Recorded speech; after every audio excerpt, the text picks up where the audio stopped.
thu soi turin so mong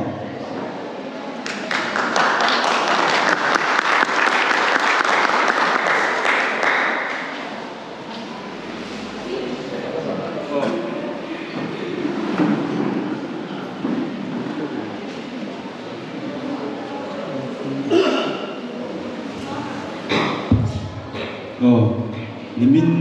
tai khan thu soi turin kan buat saya deposit ke sian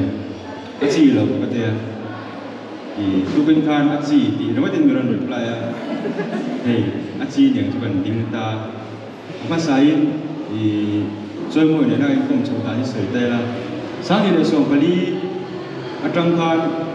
mumma takin kan kom chau wa mumma takin an ti la chuyện công đã những muốn mới lẩu bộ cái chỗ là wa, ama rồi chú cùng bồi phụ bằng tất cả cái công chú sáng thì để sòng bali, trăng hà địa chuan, sáng thì để sòng bằng cái áo lô hoa, cái trăng chuan với níทั้งhiền cái lên công chỗ về bên tất cả, hul đàn công mà thế, tùy nàng đàn công mà thế bộ,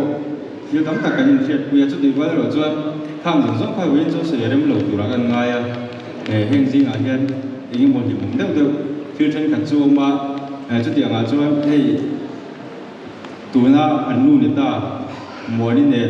anh nhìn tuần tiền về đi các chuyện quê thì công hiểu bố về em và tiền là chỗ nó mà hi sáng thì để sống bằng về là trang thang nghề zoom bộ này đồ lâu và thế chủ buổi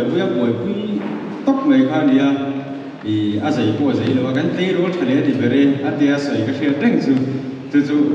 theng hian ke ko hian ka pom pui khop be kan tei ro thale ti kha tei ro thale de tak tak ni ka ringa athil lom zong te ko pu ti sa ti kha lo de ne tu ang chen tei ro le he ni ka ring chuat hoi ni hun kan pan dan ti ka hi kem anh ruộng anh làm những cái vùng quý giá sôi lên chúng thấy cái gì chúng đam hun chung mà hiện hun phát thung với mỗi đất đầu một số tiền cái này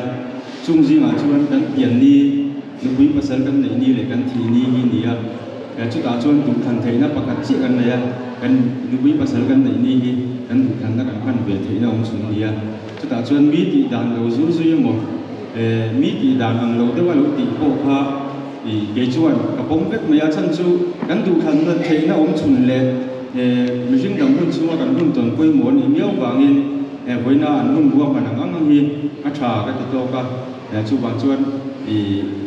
với quân cần khen thầy tê với quân cần mong thầy tê cái lỗ mẹ mà tin anh kia đấy cái sự cái là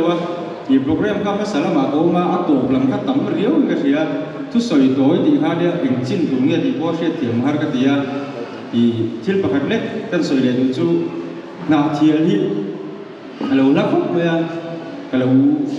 tụi nó châu viên cái là hay chơi mồi ta bổ buộc về là vàng châu viên cái là căn tiền cái cùng than cái là nào thiệt là gì hi thì mong lệ công hiền cái nó sợi có cả ngày đâu mong lệ công hiền là siêu biến cái gì chút tiền chú về đi về ngã về đi chơi mồi thì là tour châu viên cái gì anh nghĩ rằng số tiền adu về lễ thì nó nghĩ về lễ thì cái gì với na lung chim tất mấy anh này thì cái lòng vui thật rất nhiều thì hai cái sự kiện đó nó sẽ lo men